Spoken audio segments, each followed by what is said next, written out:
respective committees for their input pursuant to provisions of Standing Order 131. In this regard, I request the leader of Majority Party to convene the Departmental Committee on Labor and Social Welfare and the chairperson of the Departmental Committee on the Administration and National Security with a view of charting a way forward before the said business is reached during the afternoon sitting. Having said that, may I remind the honorable members that today's sitting has come at a time when the country is witnessing a spike in the number of COVID-19 pandemic infection, and indeed stated by the Ministry of Health. In this regard, I urge honorable members to continue strictly adhering to the Ministry of Health protocols issued for prevention of the pandemic. In particular, the honorable members to the concerted effort of flattening the curve of the COVID-19 pandemic infection in the country. The House is accordingly guided, and I thank you, honorable members.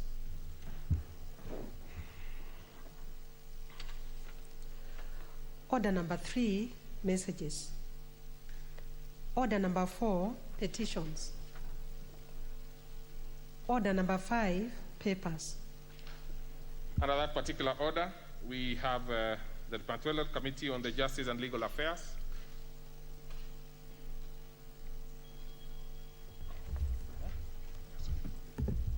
Thank you, Mr. Speaker. Mr. Speaker, sir, I beg to lay the following paper on the table of the House today, Wednesday, May 19, 2021, this morning's session. The report of the Departmental Committee on Justice and Legal Affairs on its consideration of a nominee for the appointment as the Chief Justice of the Republic of Kenya. Thank you, sir. Very well. So then we go to the next order.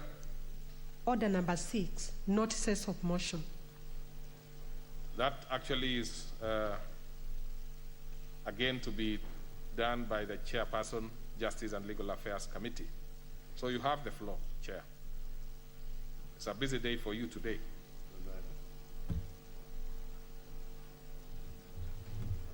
So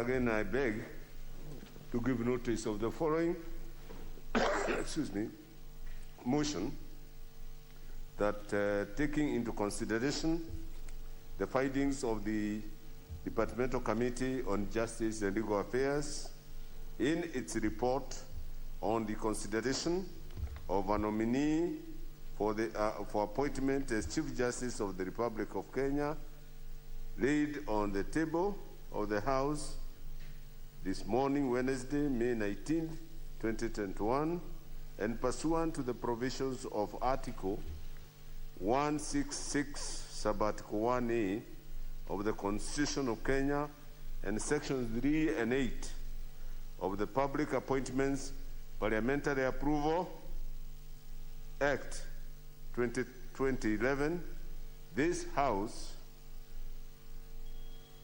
approves the nomination of the Honorable Lady Justice Martha Karambu Koome for appointment as the Chief Justice of the Republic of Kenya.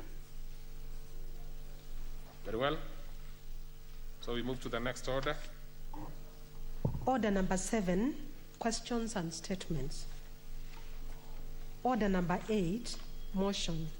Consideration of exemption from income tax for Japanese companies, consultants, and employees. Okay, that one will be moved by the Committee on Finance. Oh, delegated legislation, sorry. The Honorable Kamket, Member for Tiati. Proceed. Mr. Speaker, sir, I beg to move that this House adopts the report of the Committee on Delegated Legislation on its consideration of the exemption from income tax for Japanese companies, Japanese consultants, and Japanese employees. Legal notice number 15 of 2021, laid on the table of the House on Thursday, 13th May 2021.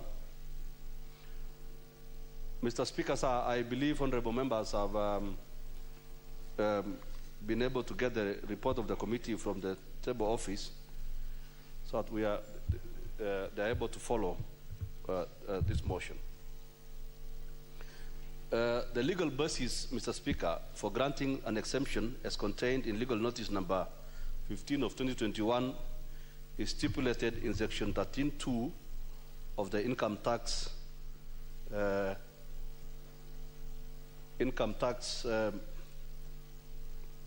Act, Cap 470, which empowers the Cabinet Secretary to exempt certain income tax.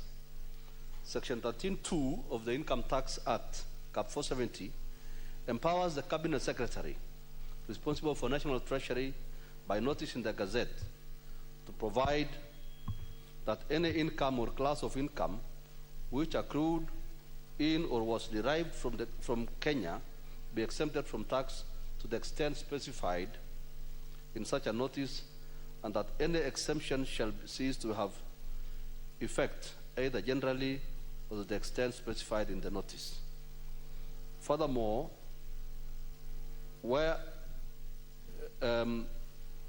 the Cabinet Secretary issues such a notice, Mr. Speaker, it has to be laid before the National Assembly without unreasonable delay.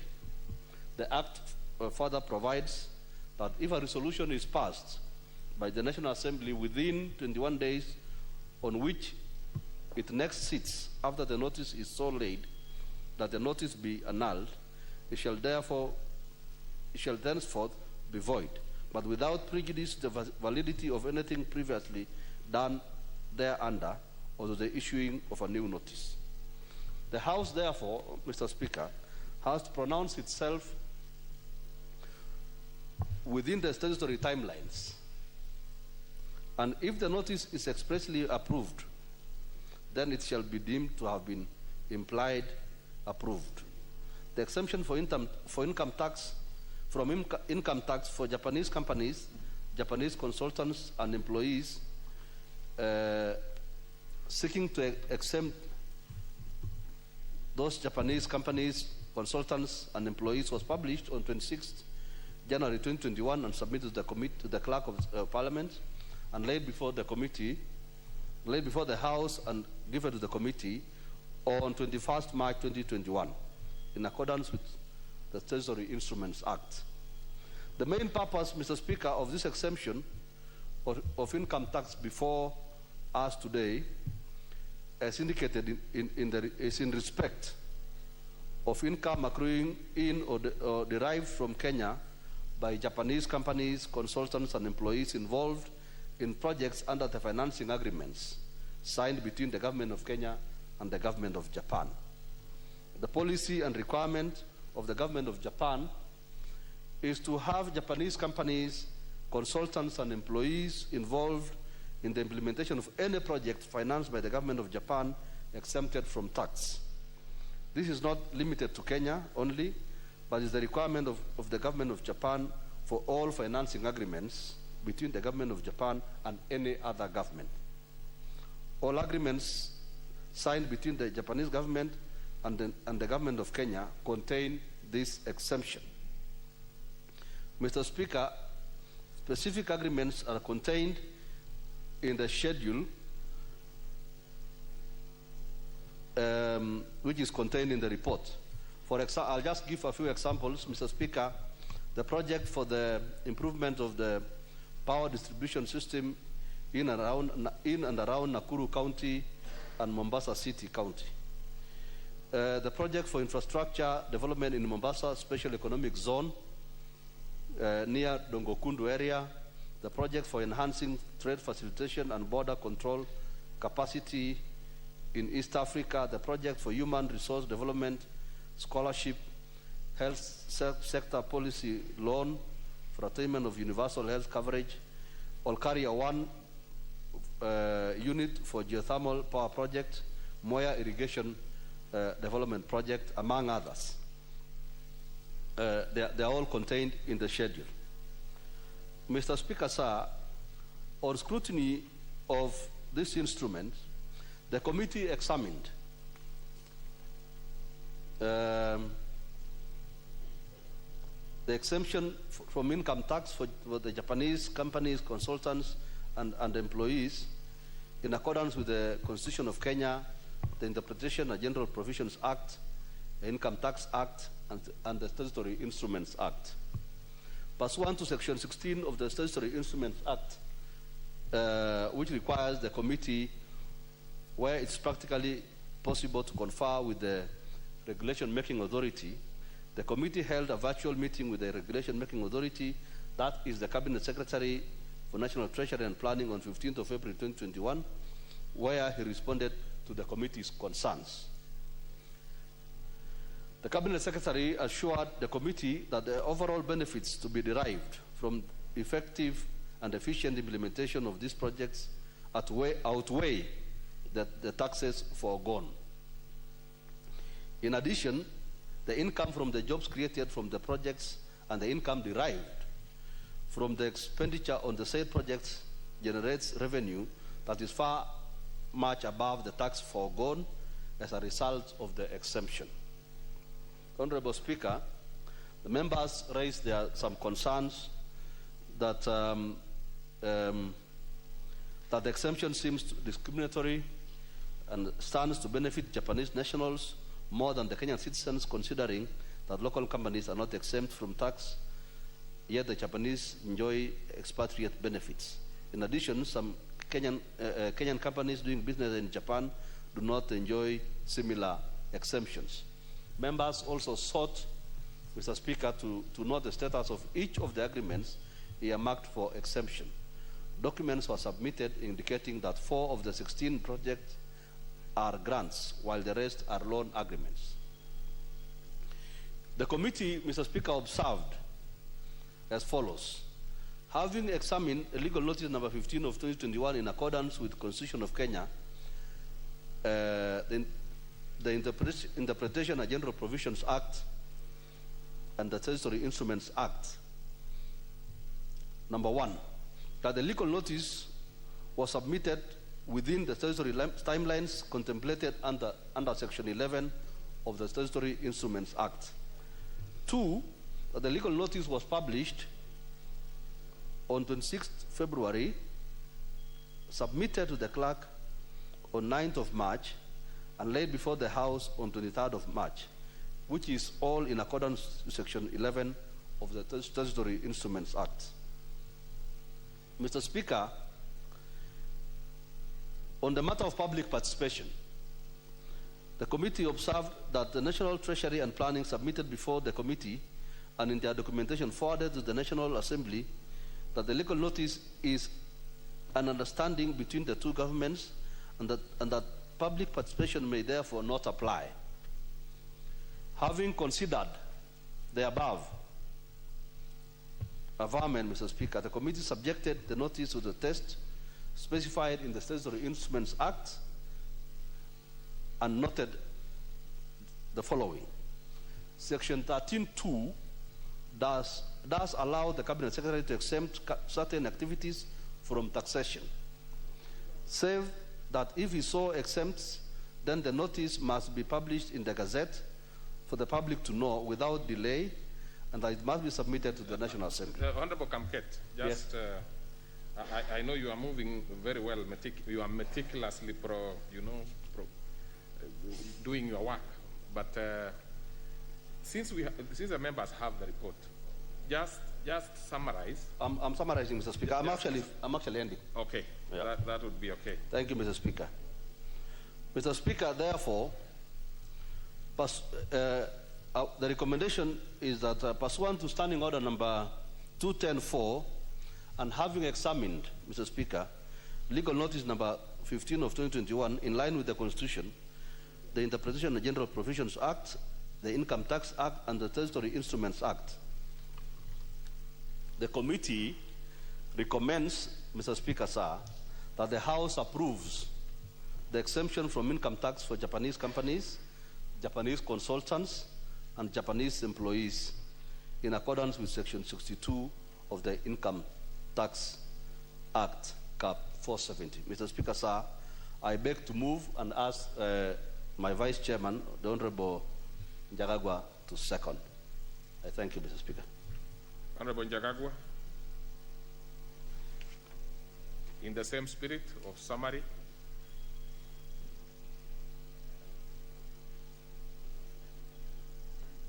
I can't seem to trace your card here. Well, but what seat are you seated?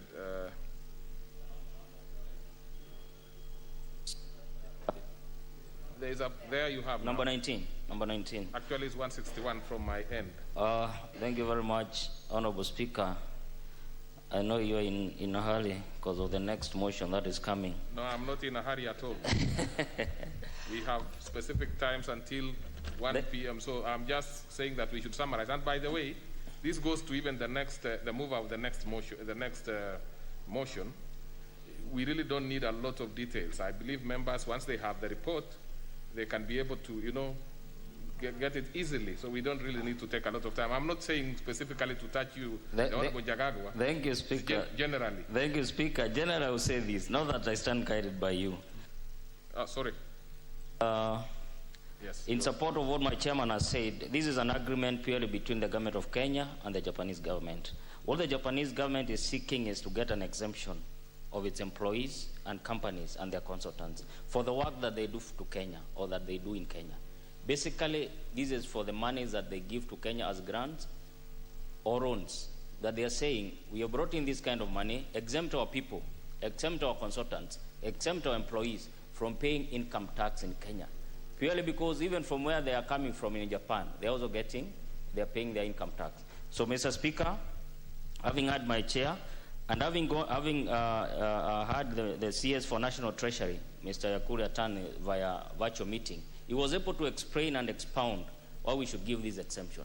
And as a committee, in as much as there were issues raised, do Kenyan companies that do business in Japan, do they get the same kind of exemption?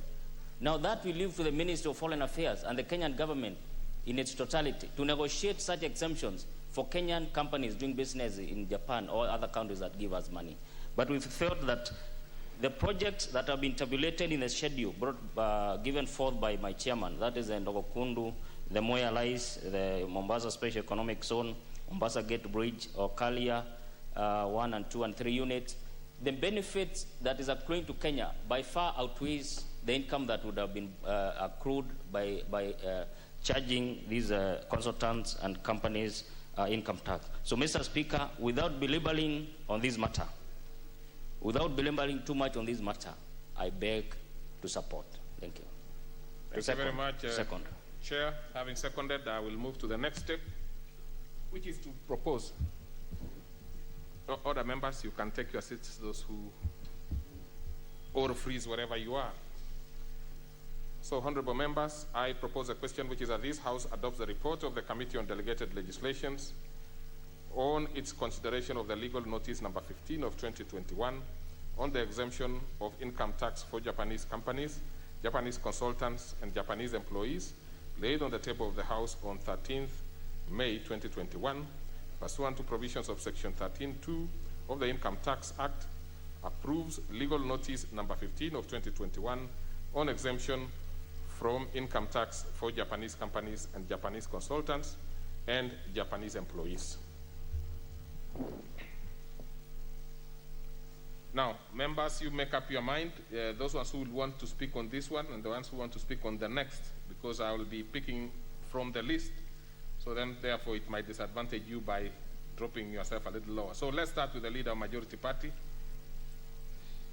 I believe the ones who will be pressing intervention will be actually requesting this particular one. So they may lose on the other one, but still it is okay. This is also an equally important issue. Yes, thank you, Honorable Speaker. Honorable Speaker, I rise to support this report from the committee on the exemption. And really by way of, just to put it on record, that in the first instance, as a country, we already signed up to give these exemptions. So Parliament is only ratifying what was already agreed as a condition of being given the grant. And the logic is very clear, that if the Japanese government is to give Kenya a certain amount as a grant or as a concessional loan. You cannot then also seek to profit from the same grant by taxing the services that are being provided as part of the operationalization of that grant by Japanese companies. Because the grant agreement or the loan agreement will have those provisions that certain services, certain goods will be sourced from Japan. And they will pay their taxes in Japan. And rather than tax here and try to operationalize double taxation agreement, for all donor-funded projects, the standard is we will provide you with money, we will provide you with some will come in terms of goods, some will come in services by Japanese companies, but they'll pay their taxes at home and not here. And the standard is also within the operation, the UN and others. And the other thing I just want to highlight, if you look at the schedule, which is within the report, you'll find again, most of these projects are rollovers of what started, like the Okarias, I believe, started the Mombasa Port, July 2017. But some of these are earlier projects that began in 2010, in 2012, even when we didn't even have these legal requirements that tax exemptions must be approved by Parliament, because it was within the powers of the Cabinet Secretary to do the exemption. But now, because of some of the changes that we did, it now requires this matter to come to Parliament. So basically, we are only ratifying what would ordinarily have been done, what was already included in the financing agreement, and the observation by the committee that Kenyan companies doing business in Japan are not getting similar treatment is really comparing apples with oranges, because Kenya is not giving grants or concessional loans to Japan that require that Kenyan companies supplying goods or services in Japan will be exempted. If we did that, then we could ask for reciprocity. And I think that's I just want to have that on record for the Hansard for future generations to know the rationale for doing this and not the reciprocity with the Kenyan companies. And with those remarks, Honorable Speaker, these are self-evident, self-automating issue that we signed up, we received the money, we received the loans, so we must do our bit, which is basically ratifying the conditions of the loan and the grant that we will receive goods and services from Japan without taxing for those services or income earned from them, because that is the only thing that makes sense to the Japanese in giving the loan to Kenya. And I'm sure we'll probably have several other issues coming of other countries. So with those remarks, I beg to support. Okay, member for Gilgil. I can see this is a matter that we can actually dispense with quickly, because I see only one more member interested. Thank you, Mr. Speaker. And this is just to support my committee in this report. And Mr. Speaker, as has been said by the mover and the second, I will not repeat, but our mandate was really simple, and it was to actually confirm and check whether these agreements and these exemptions, are they in accordance with the Constitution? Are they going against any act of Parliament? Do they infringe on any fundamental rights of the public? And I think, Mr. Speaker, I can confirm that we actually had we had several long meetings on it. We tasked the CS Treasury, noting, Mr. Speaker, that even when we are doing what the Leader of Majority is saying is rubber stamping or just forwarding it, that we still represent the people. We had the right to ask the questions that we asked as a committee. We put the CS to task to actually confirm and give us a list of these projects. We confirmed that majority of them were actually not loans, were actually grants. And so the issue of double taxation was easy to actually now understand, because they're actually giving us grant to take care of several projects in the country. So we were convinced that the statutory requirements as by the Statutory Instruments Act were followed. We were we were actually convinced on the issue of public participation, which was an issue that we had raised because we needed to know, to be able to gauge the fundamental rights and the infringement for the public. That is the only way to do it. So I think we are in agreement that we support, and I support the committee, and I support the exemption as has been moved by our chairman. Thank you, Mr. Speaker. Okay, seeing that there is actually not a major issue here, nobody else is interested. So we give the mover to reply.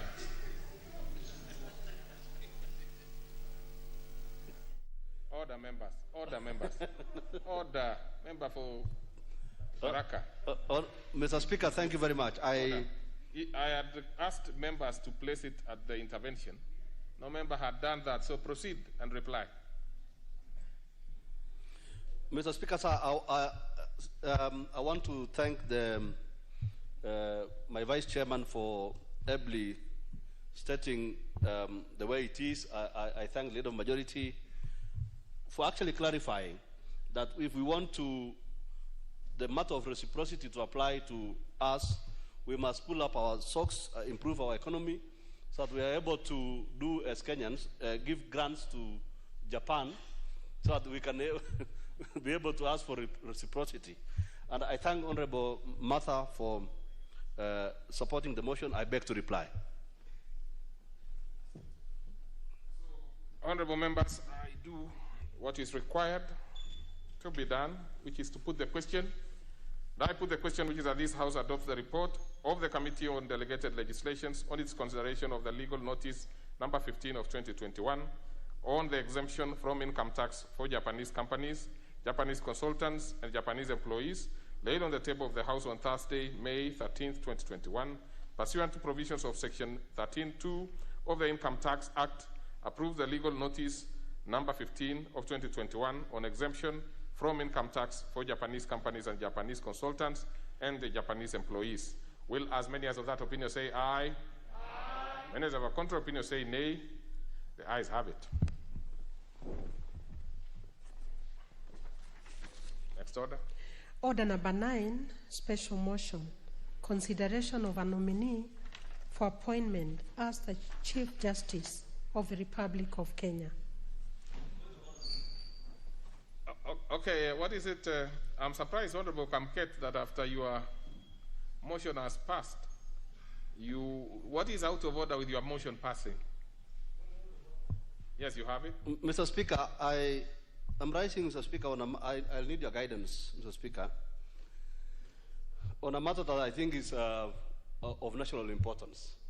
Mr. Speaker, I am concerned about the whereabouts of our Speaker. Mr. Speaker, we have been reading in the media that our Speaker is under some spell somewhere. He's been put in quarantine for about 8 days or 10 days in some place. How safe, Mr. Speaker, is our Speaker? Order. We want to be assured as members of this august House that the Honorable Speaker is safe and is in good health wherever he's being held by those people who would not know who they are. Now, you know, Honorable Kamket, and you have been a speaker yourself, of course, of an entity which is much smaller than this one, and you know for sure that the person who sits on the chair is actually the speaker. Yes. Now, if you're asking about the health of the speaker, well, that is normally, you know, there is that confidentiality. But I can assure you, because you know, the speaker and his deputy interact on many issues, that the speaker is completely safe. Now, if there be a quarantine, which I do not know which quarantine you refer to, it is definitely not a medical quarantine. So, and especially now because there are issues to do with COVID and the rest, it should be clear that the speaker is not under any quarantine whatsoever.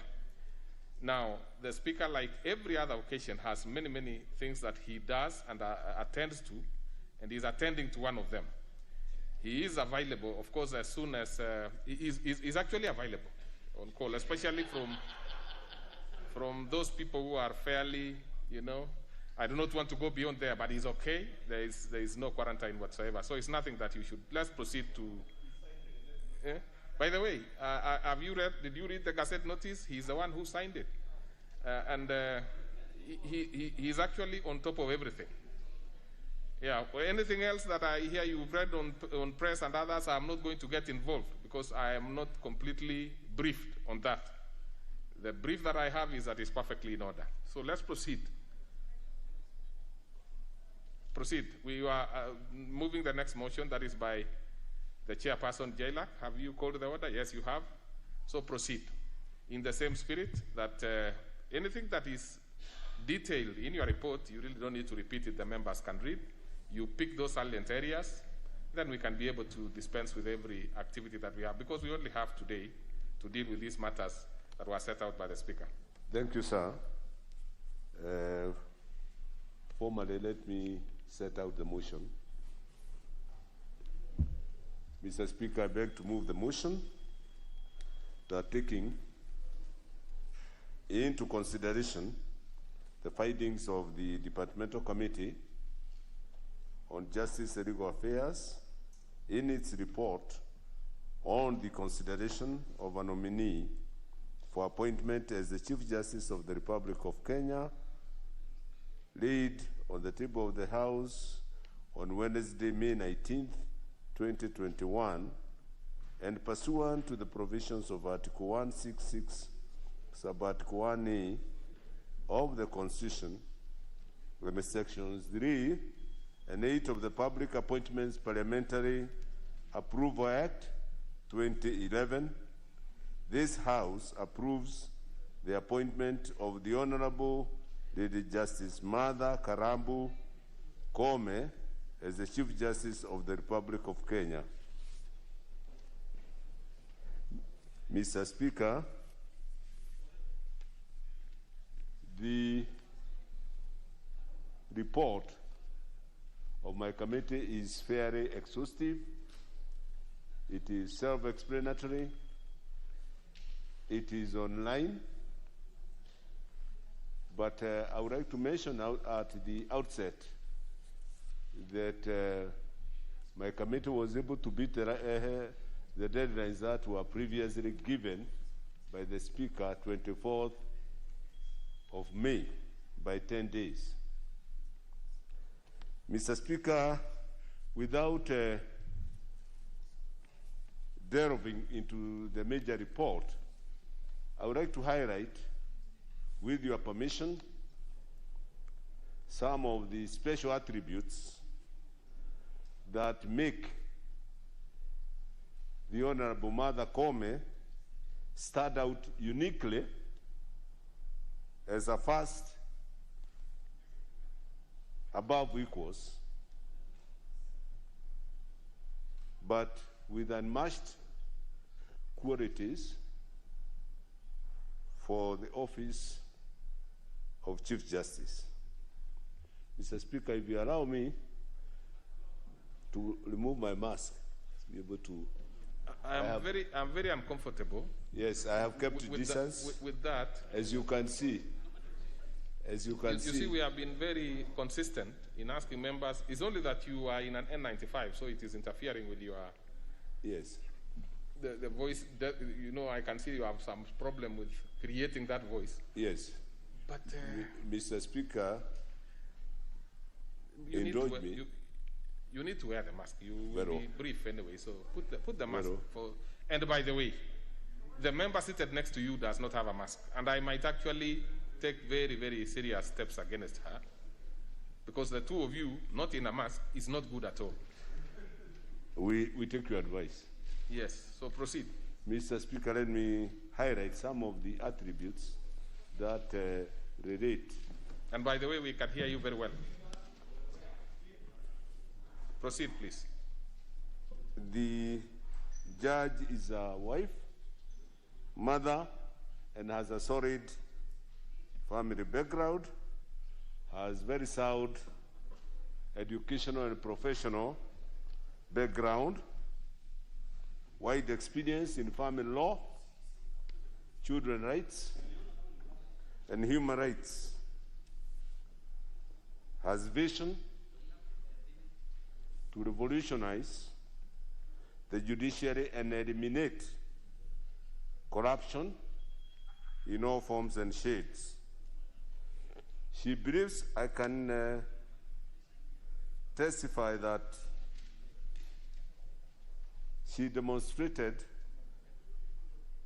that she believes in active constitutionalism and has distinguished herself in upholding the Constitution without influence of political, ethnical, or other parochial considerations.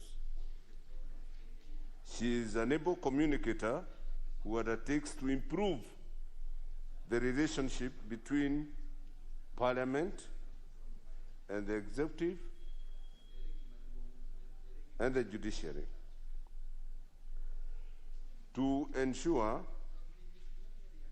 that budgetary allocations as a constitutional budgetary allocations to the judiciary as a constitutional requirement is met so that independence of the judiciary is sustained.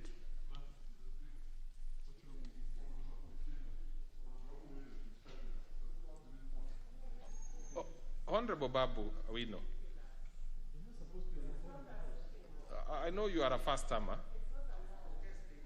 Something called a phone is not allowed within the chamber because, you know, you are actually out of order, really.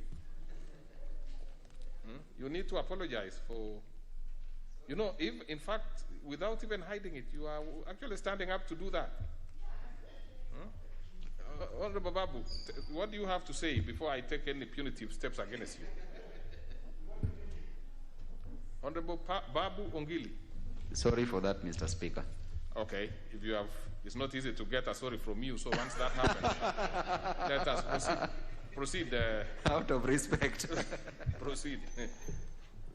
Thank you, Mr. Speaker. If I may continue. The lady is able to somebody dialogue to solve the stalemate in the appointment of the 41 or so judges. She is able to ensure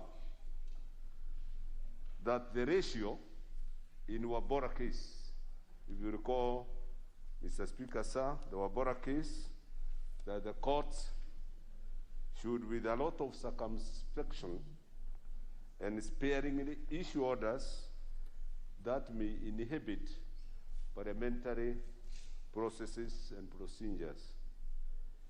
She would also, she confirms that she rose to unnecessarily create bad blood with the other arms of government. She has a vision to ensure wide access to justice, and this she demonstrated at a previous station in Kitare when she extended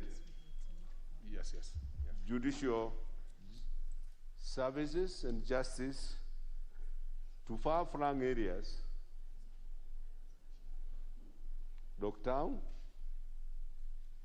Londwa, and Okcha. She was able to provide mobile facilities for justice. She created that facility.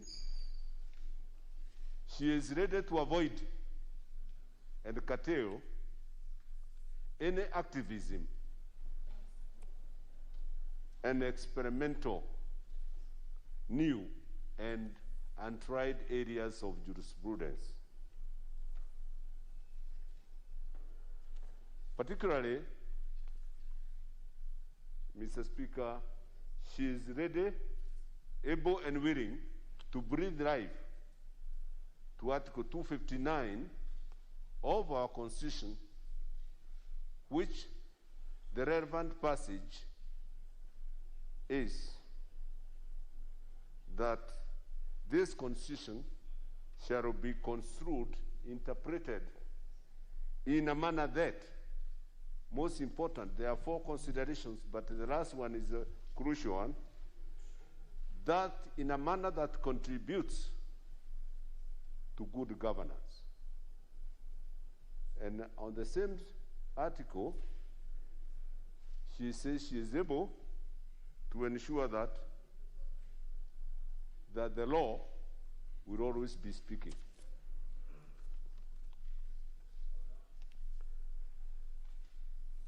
We found that she is able to think outside the box, and that she would not be living in a judicial island or utopia or ivory tower. She aspires to do substantial justice other than delving on technical formalities. She will critically think beyond Maraga advisory by invoking the principle that the law serves man and humanity and not the reverse. That the law is not static, must be actualized in a manner that contributes to good order. She will be seeking to retain, to reclaim lost glory for the judiciary in line with the principles enunciated. Those professional colleagues and others that may know, the principles that were for a long time enunciated by the late Justice Chunalao Madan. That is the greatest Chief Justice Kenya has had so far. Then there was another judge, the principles read by a judge in Uganda, 1966, Sir Udo Udoma, who in 1966, after Obote overthrew Kabaka, there appeared to be a vacuum in government. And that judge said that there can never be a vacuum in institutions of government, and that because Obote government appeared to be in control de facto, he made it the jure government of Uganda. Then lastly, there is Lord Denning, famous for what we call high trees, espousing on estoppel, and many other milestones. I mentioned this because these are her mentors. Mr. Speaker, the other salient matters that were noted by the committee are that there were some objections raised to her appointment made by Nelson Harvey, Keref Kaliva.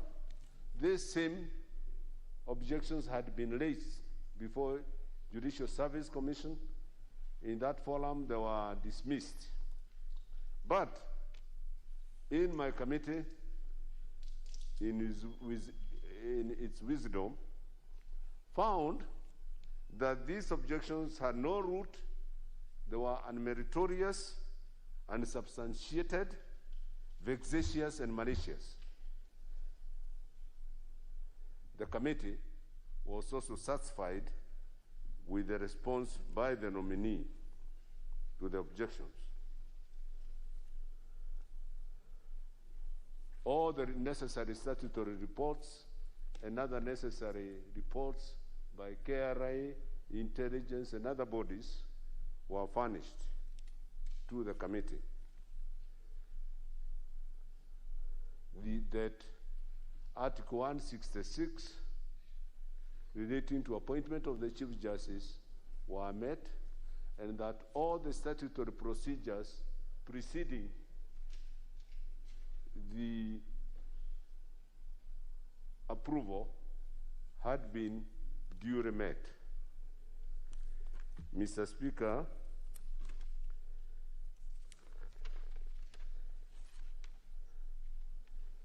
now that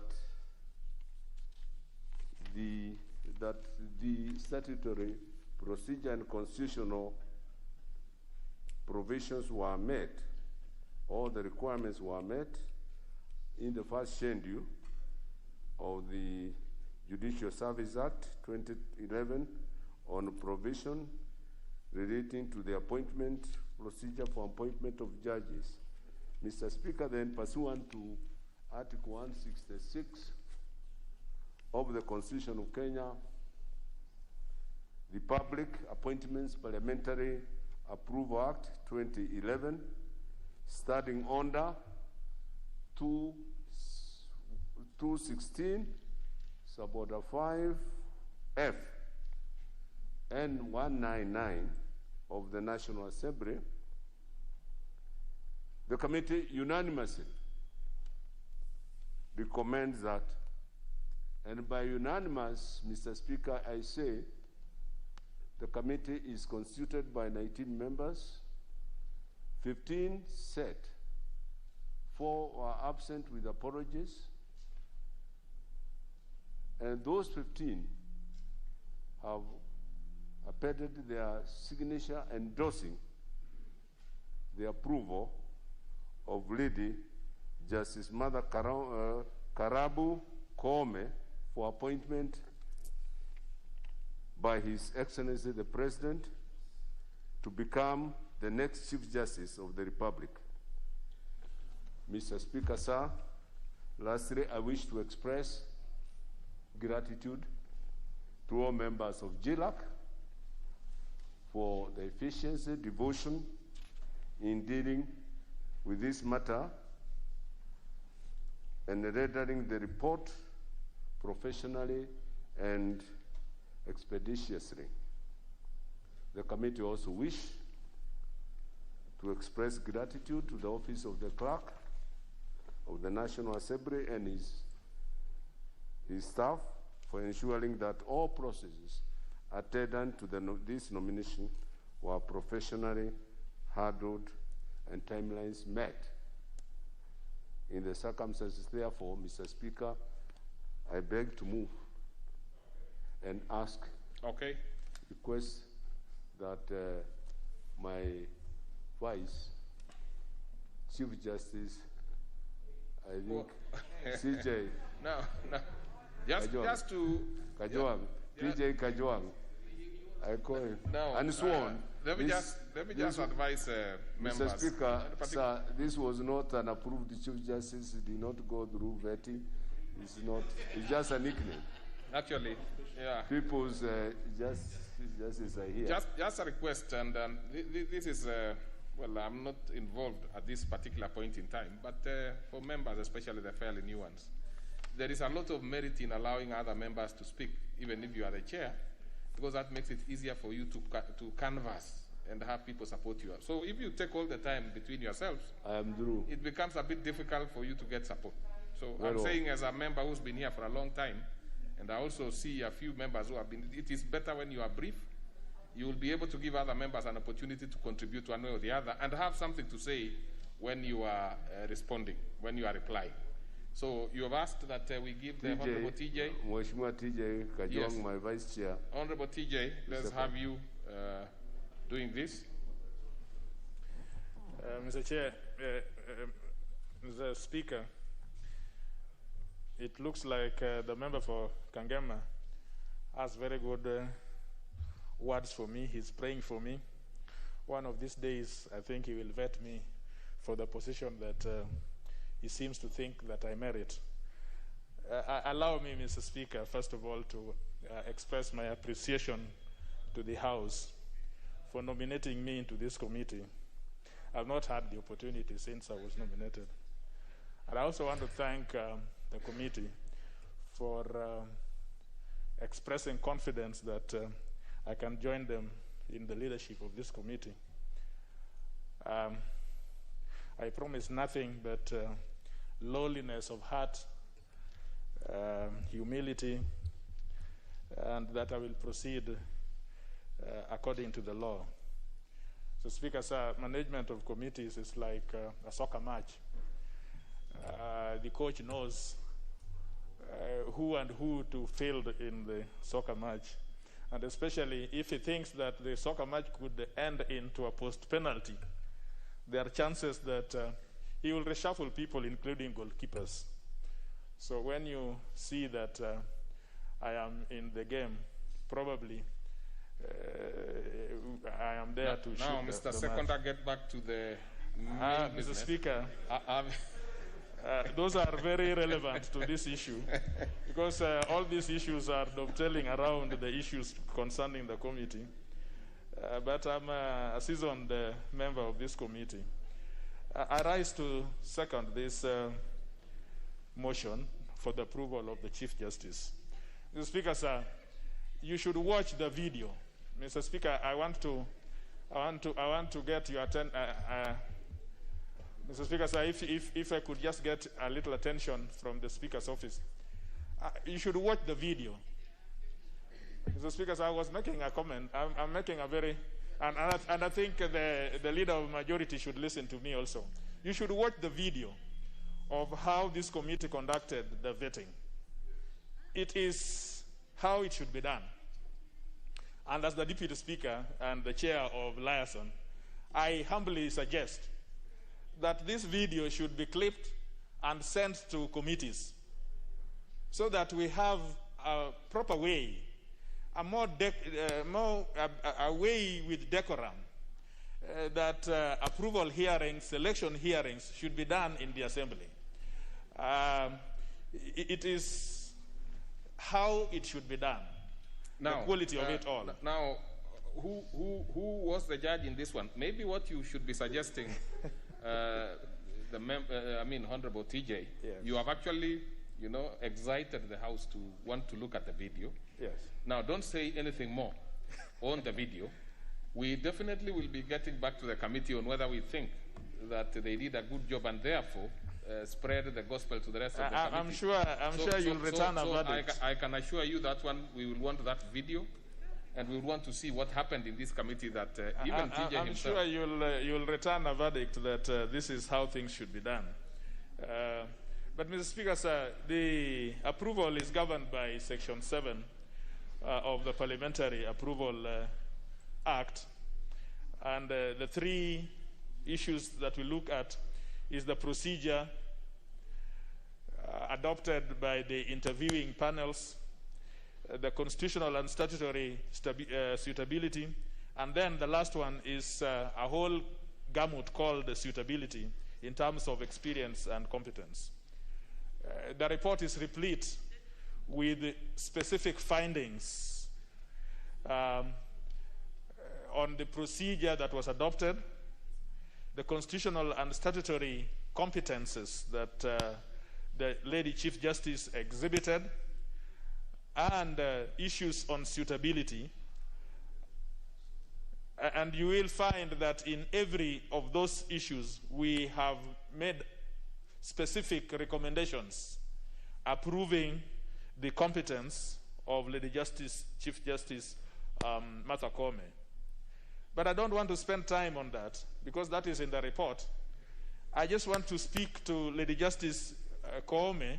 I'm sure wherever she is, she would be delighted to hear the National Assembly speak to her, because this is the last time she's in our hands doing the vetting and the approval. I would want Chief Justice, when she is in office, to quickly look at Article 254, which is reporting by commissions and independent office. Mr. Speaker, sir, you know that in this article, every end of financial year, the commission, including the judiciary, will report to the Parliament, will submit a report to the President and to Parliament. The President, the people before Chief Justice Martha Koome took a rather condescending attitude to the National Assembly, arguing that they could not come to the jurisdiction of National Assembly to make reports. They would rather send the registrar. We would want to see a Chief Justice who knows, who respects institutions. And one day, she would write to you as the Speaker to allow her to come and commend herself to the National Assembly and to give what they call the state of the judiciary every financial year. That is what we want. We would not want a Chief Justice who think that leadership of institutions is a question of bravado. These issues were put to her, and she understands the views that have been expressed by the National Assembly. And I'm sure that she would look at Article 254 very closely, and we will want to have a relationship between the judiciary and the legislature in a mature manner which is beneficial to everyone. The question of independence of judiciary is a bothersome issue, Mr. Speaker. You know, nobody complains, nobody undermines the independence of judiciary. Just like the legislature is independent. But if you are not careful, this issue called independence of the judiciary could be a big elephant in the house. We must start talking about it. Because we are talking about excesses of the executive. We are talking sometimes about excesses in legislature. But it would seem that this issue about independence of judiciary is an issue that Kenyans need to look at. Otherwise, we can see a situation where we are getting into what is called judicial capture or what is called judicial activism, all under the aegis of independence of judiciary.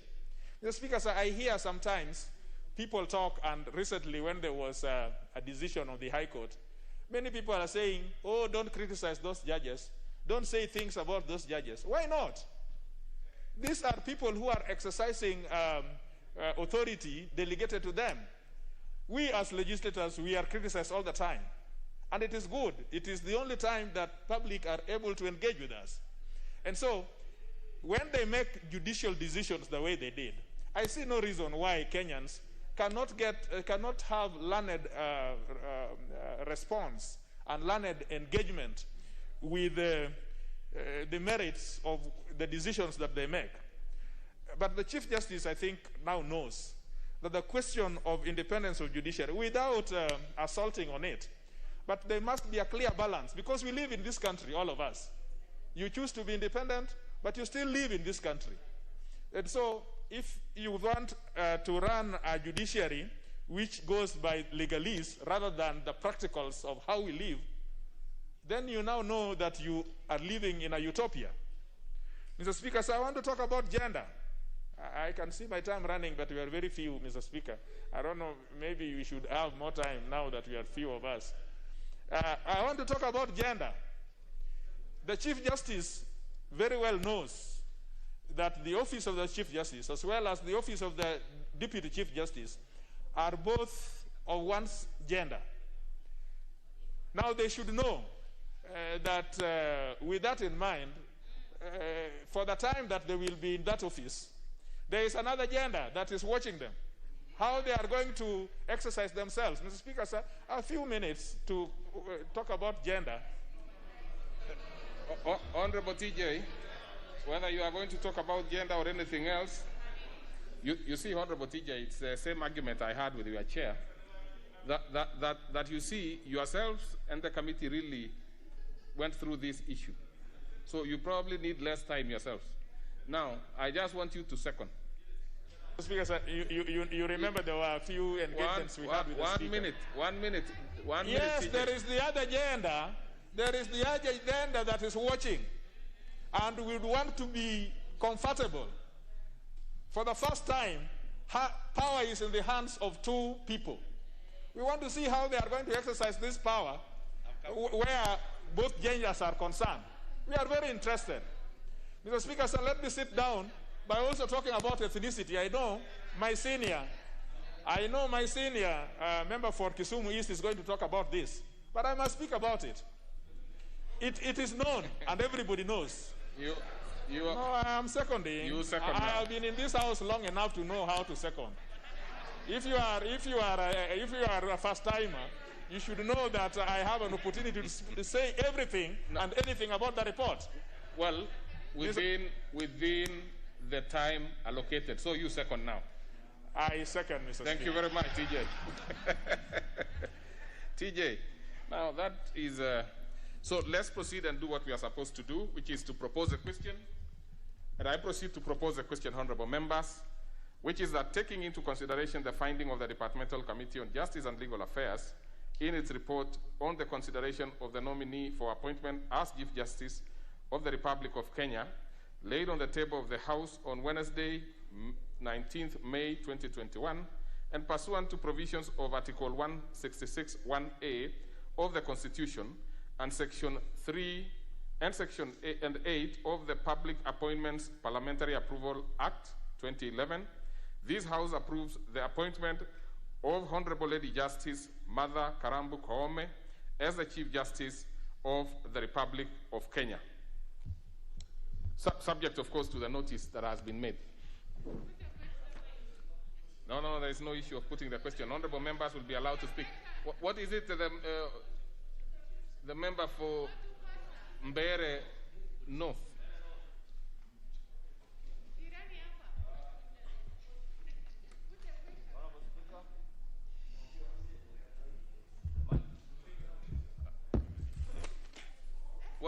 Yes, Honorable, thank you, Honorable Speaker.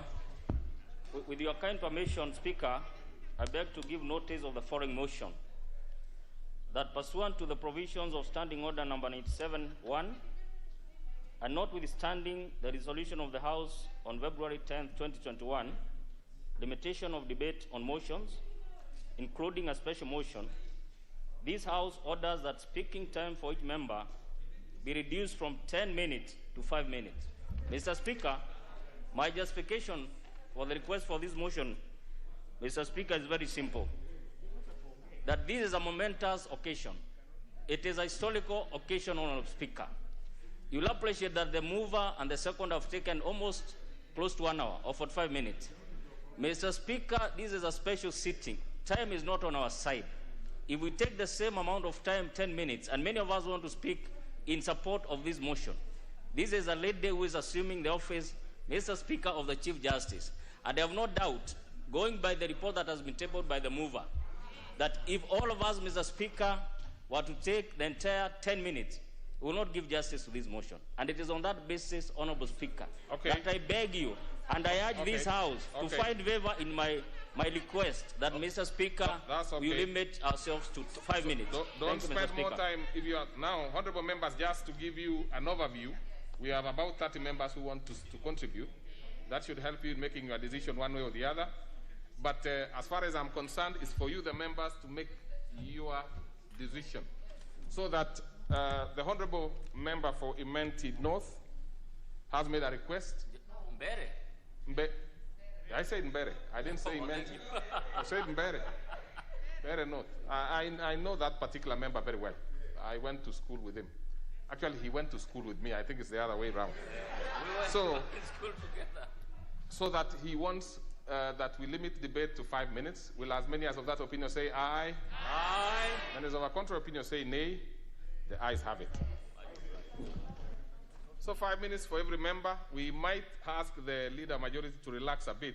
Then he will have an opportunity to maybe have some more minutes, or based on his office. Can we start with the member for?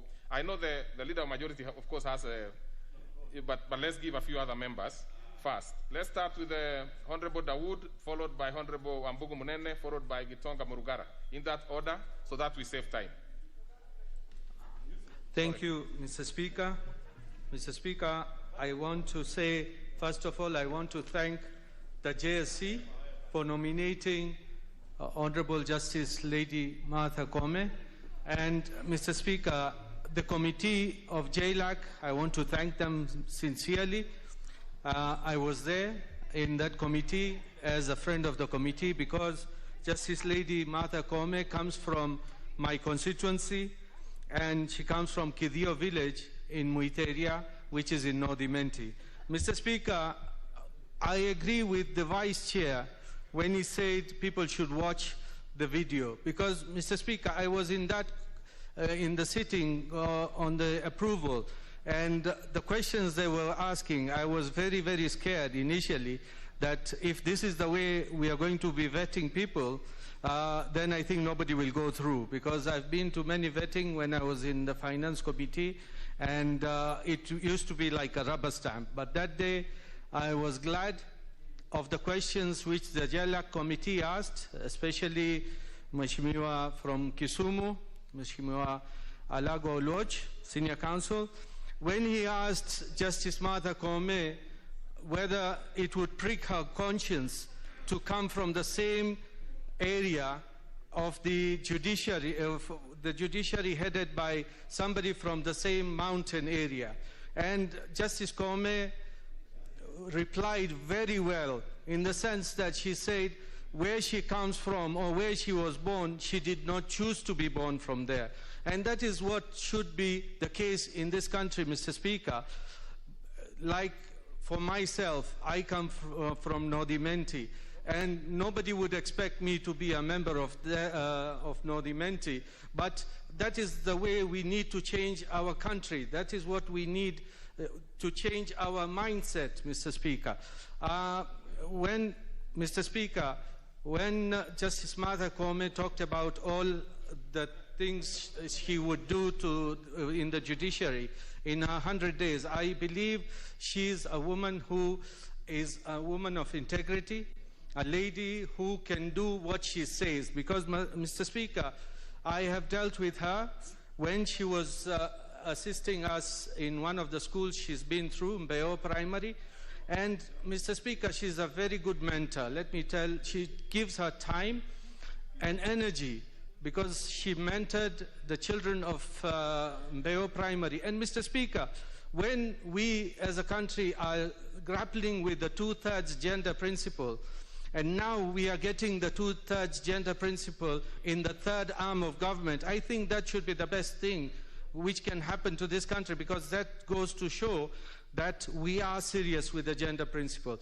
Mr. Speaker, the president of the Law Society, Mr. Harvey, Nelson Harvey, I think he's a perennial litigant, because he said that he put a stop that the CJ should not be the CJ, Lady Justice Martha Koome, because he said that she ruled in different ways. And then he said he was representing the Law Society. I think he was not representing the Law Society, he was just representing himself. And the Supreme Court has given its verdict on why the election should have gone on the 26th. He has held it against her. He held the IRAD supplies against the National Cereals Board. He held that decision against her. And I think it was all proven that through the Supreme Court that there was a mistake on Nelson Harvey's case. So, Mr. Speaker, when we are talking about Lady Justice Koome, she has said that she is willing to work with the other arms of government, not to work at the exclusion. The judiciary is one part of the government, and she is ready to talk to the other arms of government so that we can have the judges who have not been sworn in, who have got no integrity issues, that they will be sworn in once she speaks to His Excellency the President.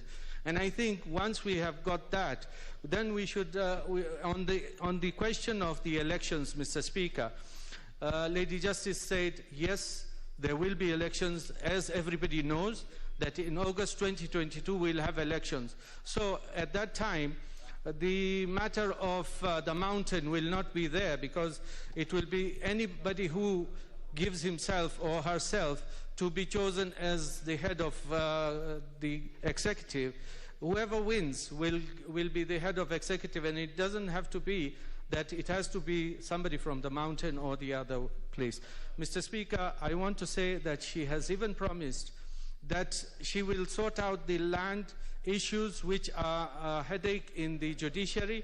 She will sort out the judiciary fund as well, Mr. Speaker, and I think with those when she does what she's promised to do, we should have a good judiciary which is listening, and she'll come give us a address of the nation, either from the judiciary side. Thank you, Mr. Speaker, and I urge members. Very well, thank you. I will be putting the mic on for members I've mentioned so that we don't waste time. So even before you finish and you don't press it off. Proceed. Thank you, Mr. Speaker, for giving me this chance to also contribute in support of the nomination and approval by our committee of Justice Martha Koome to be the next Chief Justice. Mr. Speaker, this lady has what it takes. First of all, she has good experience, that 3 years of experience, Mr. Speaker, and this experience is both in the bar and also in the bench. She has, before she became a judge, she had practiced law for 15 years, and in the bench, she has been a judge for cumulative 18 years. This is a person who has gone through the rank from the High Court to Court of Appeal, and eventually we hope to the apex of this court. Mr. Speaker, during the interview with the legal committee, Lady Koome exhibited integrity, and also she came out as a person who really support family, a lot of family values, Mr. Speaker. And in the judiciary, in the bench, we need someone who supports the family, because we all know that the family is the institution which bound the country together.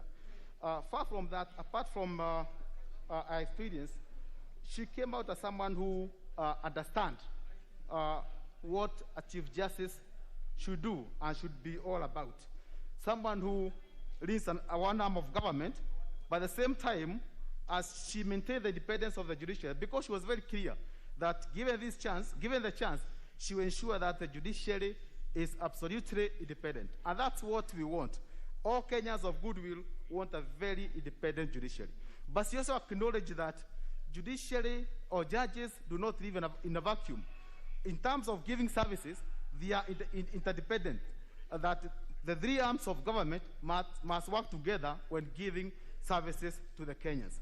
And she assured us that because she has good negotiation and diplomatic skills, if we approve her nomination and she's appointed eventually by the president, she's going to ensure that the judiciary is fully served by, first of all, negotiating on how to have the 41 judges, Mr. Speaker, appointed, so that the judiciary is not clogged down by the many and the numerous cases which are pending before both the Court of Appeal, the High Court, and generally in the whole judiciary. But she also acknowledged that judges and even the magistrates, when making their decision, they make errors. They are not infallible. They make mistakes. But what she said is that even when they make mistakes, appeal, so that instead of criticizing the judges or magistrates unnecessarily, use the mechanism provided by the law.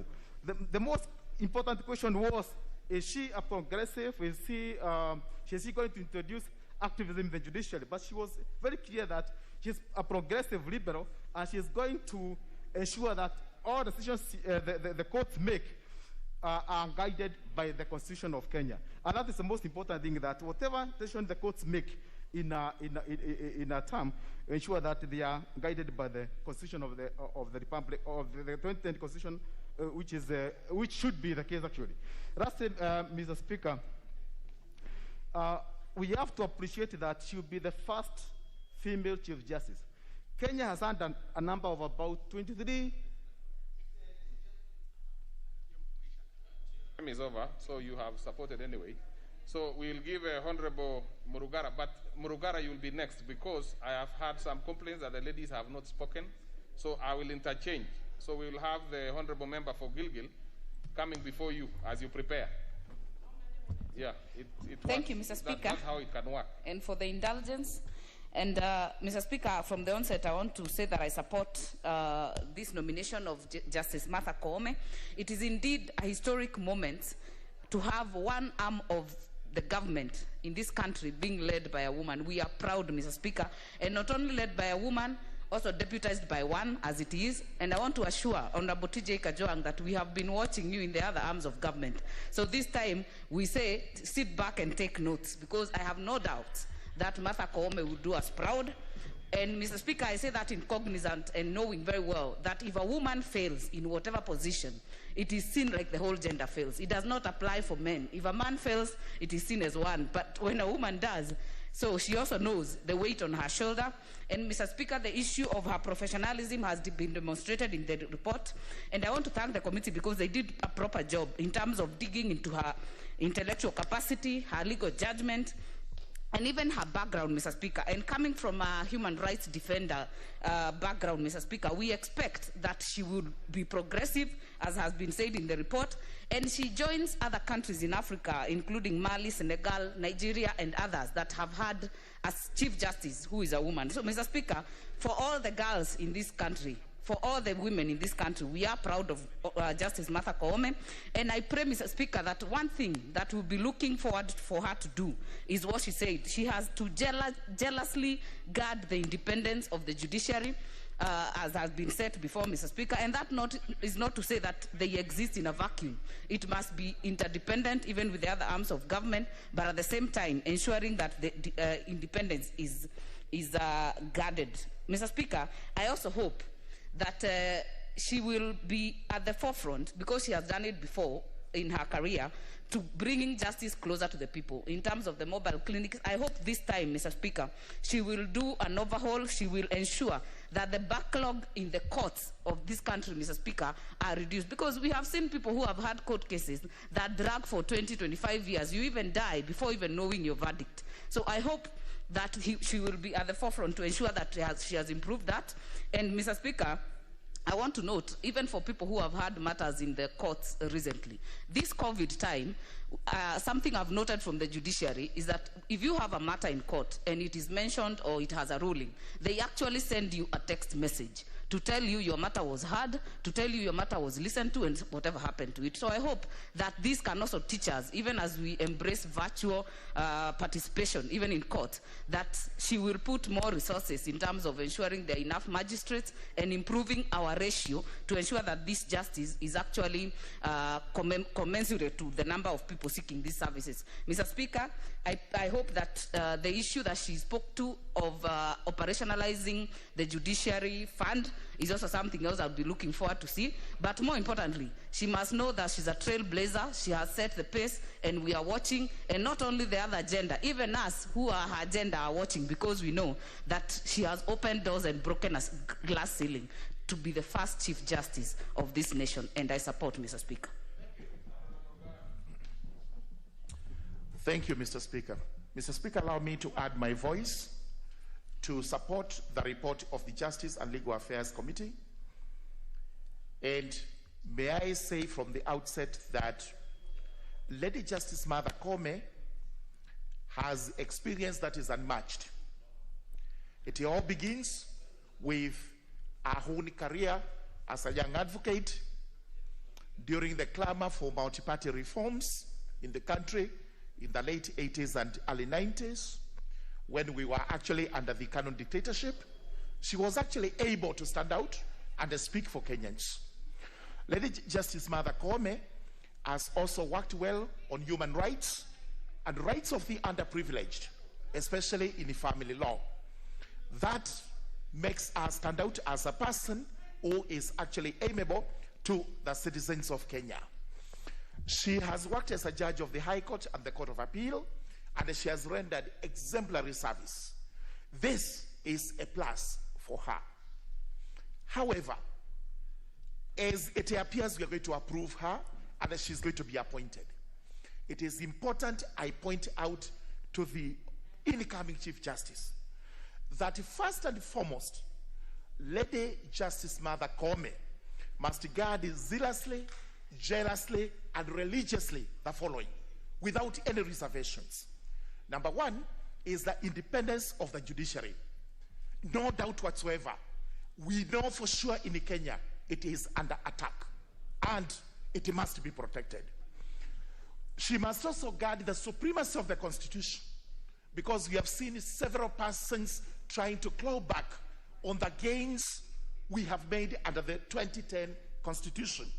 And she's going to be ranked because Kenyans have ranked former Chief Justice Mutunga. They have ranked former Chief Justice Maraga. She is now on the ranking list, and we will be looking upon her to ensure that this Constitution is not mutilated, it is not violated, and it's not raped. It's a Constitution that must be safeguarded.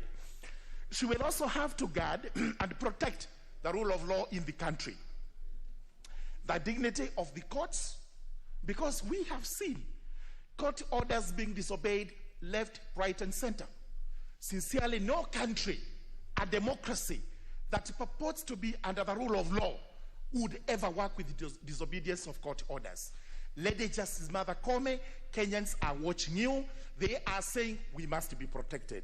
And finally, she must enforce the law to the letter. No question of it in any other way. Just like that little boy outside our courts carrying a fish who is naked. Justice is nothing but the naked truth. We are looking upon the new Chief Justice to deliver. I support. Professor Oduor. Thank you, Honorable Speaker. Honorable Speaker, from the onset, I'd like to thank the committee and to also indeed acknowledge that not only listening to what they indicated and what is in the report, I take this opportunity to indicate my support, Honorable Speaker, because we stand at a historic moment in our country, Honorable Speaker. We are aware that the Honorable Lady Justice would be the third Chief Justice in our country.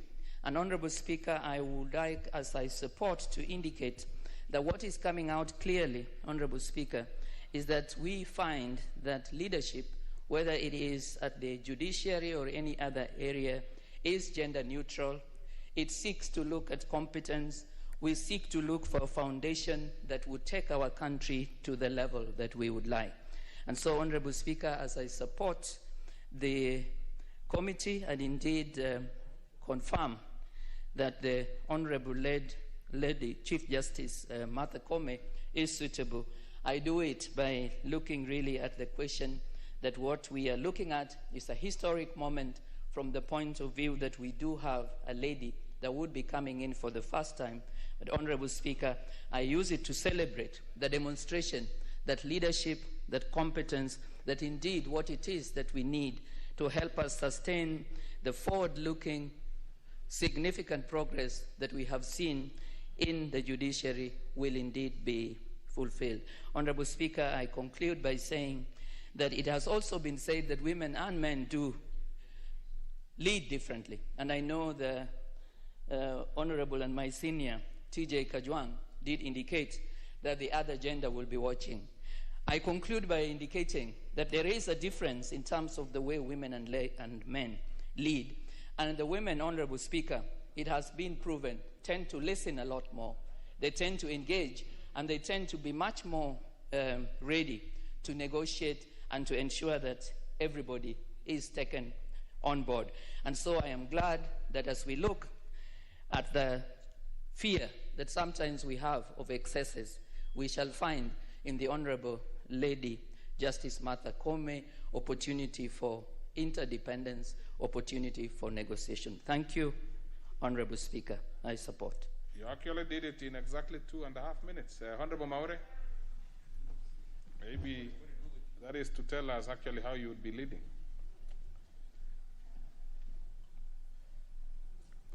Thank you, Mr. Speaker, for the opportunity to also support the nominee, the Honorable Lady Justice Martha Koome, to be the next Chief Justice of the Republic of Kenya. And as the country is celebrating the breaking of the glass ceiling by a woman, the Meru community as well, we are being taught a lesson that since independence, there is no time the Merus have gone to a ballot box in a general election and actually elected a woman. Now, this will be an open an eye-opener in the sense that when the lady Justice Koome showed up for nomination at the JSC, nobody saw a woman. What people saw was a serious judge whose temperament, when you looked at her, you couldn't be able to discern anything that you would describe as feminine, anything that you would belittle because she is a woman, but you saw a very firm answers from her. And Mr. Speaker, from those of us who are familiar with the conduct of judges, a judge, you are not supposed to read the mood of a judge. You are not supposed to predict the decision a judge will make, because that one is only left to those people we usually call the judicial activists. And Mr. Speaker, in judicial activism, what they do is they legislate from the bench. From where they are seated, they would be able to pass laws which have not been taken to them for interpretation. So, Mr. Speaker, our judiciary is under its own attack. It needs to cleanse itself, and it needs to have an administrator. Even though we are asking for their independence, they need to have a thorough searching of the judiciary. So, Mr. Speaker, what we need, the judges that we are supporting to lead a separate arm of government, the independence is not absolute. It's supposed to be controlled within that judiciary so that we don't have issues that can come out and expose the activism in that judiciary.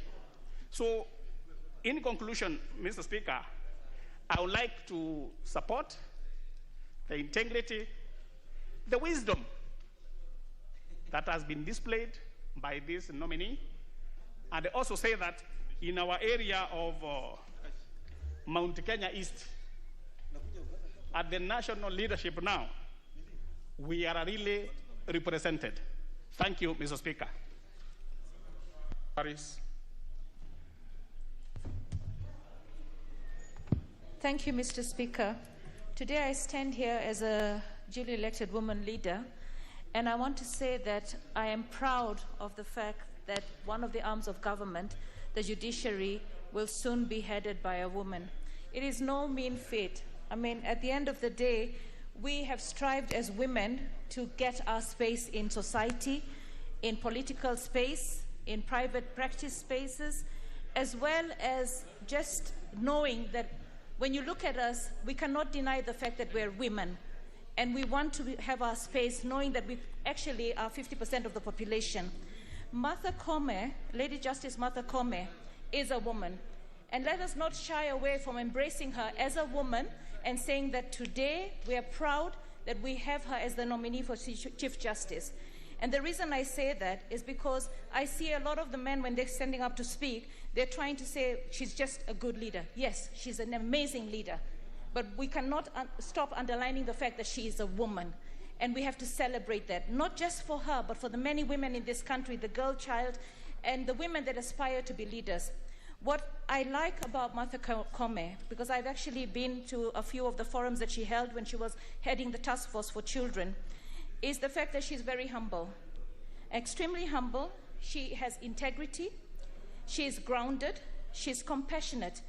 I recall an interview where she said, children have no voices, so I choose to speak for them. They are our bridge to the future, and unless we nurture them, our future will be precarious. We're going to have a Chief Justice that understands that if we want to steer this country in the right direction, then we have to start from the formative stages, and that is from the children. She understood that justice for children in our courts needed more to be done. She understands that if we nurture our children well, then everything else that we want to do in this country going forward will be easier met and done. Because today we look at our youth and how easily they are used and misused and abused by leaders. If we want to stop that, then we nurture the child from a young age. And I know that with Lady Justice Kome in the helm of the judiciary, our children will be nurtured in a manner that will actually ground them to be future leaders and to embrace this country's prosperity and growth. Lady Justice Kome, for me, is a woman that understands that this country right now has had a lot of issues in terms of corruption. And she understands that corruption exists in the system, corruption exists in the judiciary. And that is one area that I know that if she tackles it, she will tackle it well. Lady Justice Kome is going to be heading the judiciary at a time when the judiciary is being looked at and lots of questions are rising. Whether the judgment that was done was right or wrong. At the end of the day, I know that she will sit there and do the right thing. She's not going to be owned by this group or that group. She's an independent thinker. She's an independent mind. She's educated. She's a strong woman. And she will do what is right for this country because she's a human rights defender. She has always been. And her 33 years of experience will ensure that whatever she does in that seat will be for the betterment and the best for this country. I support, Mr. Speaker. Thank you. Okay. In order to save time for members, I will read 5 names, and then you will simply be going, we will be getting your mic as soon as the other colleague finishes. So, Honorable Duale, Honorable Shamala, Honorable Mutai, Honorable Wangwe, if you want to speak at that point, Honorable Mwamkale Kanoti. Those are 5. So let's start in that manner. Honorable Speaker, I rise to support the report of the committee on the vetting of the nominee for the position of Chief Justice. Honorable Speaker, the nominee in question is one who is known for her vast experience in the legal profession, brilliance and acumen in her career as a judicial officer. And now she joins, she now goes to the books of history of this country as having been the first female Chief Justice. Mr. Speaker, when it comes to professionalism, capacity, ability, and experience as required by the Public Appointment and Parliamentary Approval Act 2011, there is no one who can object that the nominee ticks and fits in the box very well. However, Mr. Speaker, allow me to say that the job of a Chief Justice is not just that requires one to fit the box or to tick the box. It is one which calls for one to abide by the dictates of Article 159 of the Constitution on judicial authority. And Mr. Speaker, judicial authority is the dictate of Article 159, and it's derived from the people.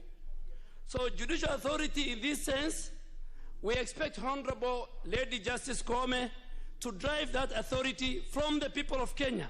The citizens of our country are therefore the real employers of Chief Justice Mother Kome, if she gets a job. I do hope, Mr. Speaker, and I had the privilege to sit in this chamber when a man I have a lot of respect for, Dr. William Mutunga, was brought to this house. I had been here when David Maraga, a man also I have a lot of respect for, and now under the new constitution, Lady Justice Kome.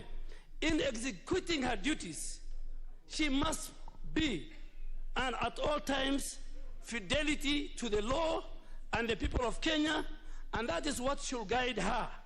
It is not the executive, it's not this house, or indeed any other public body that should move her. It is her duty to the people of Kenya. It's her duty to uphold in accordance with Article 159. Honorable Speaker, the reason I raise this matter is because concerns against this nominee were raised by the Law Society of Kenya on what was termed as misapprehension or skating around the concern of our acting on the direction of the executive, a fact that was evident. Honorable Speaker, this is a very serious matter, and I actually do hope that the nominee shall not be on the beck and call of the executive, and also is ready to do whatever she is told to do. Do judicial authority be exercised under the guidance of any other arm of government. Mr. Speaker, the principle set out in Article 159.3, which includes justice, shall be done to all, irrespective of their status.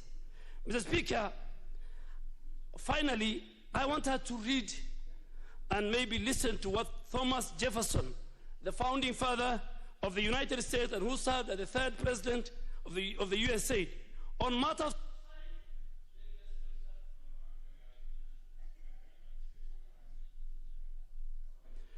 Jefferson said, on matters of style, swim with the current. On matters of principle, stand like a rock, like Justice Odunga, Justice Joel, Justice Madeka, Justice Chacha Mwita, and Justice Nga. And this House must respect the judiciary. As a minority, when the rubber hits the road, the people who will save this country, the people who will follow the Constitution as both in spirit and letter, is the arm of the judiciary. Independence of the judiciary, Mr. Speaker, she is not from Meru. She is not from Mount Kenya East. She is the Chief Justice of the Republic of Kenya.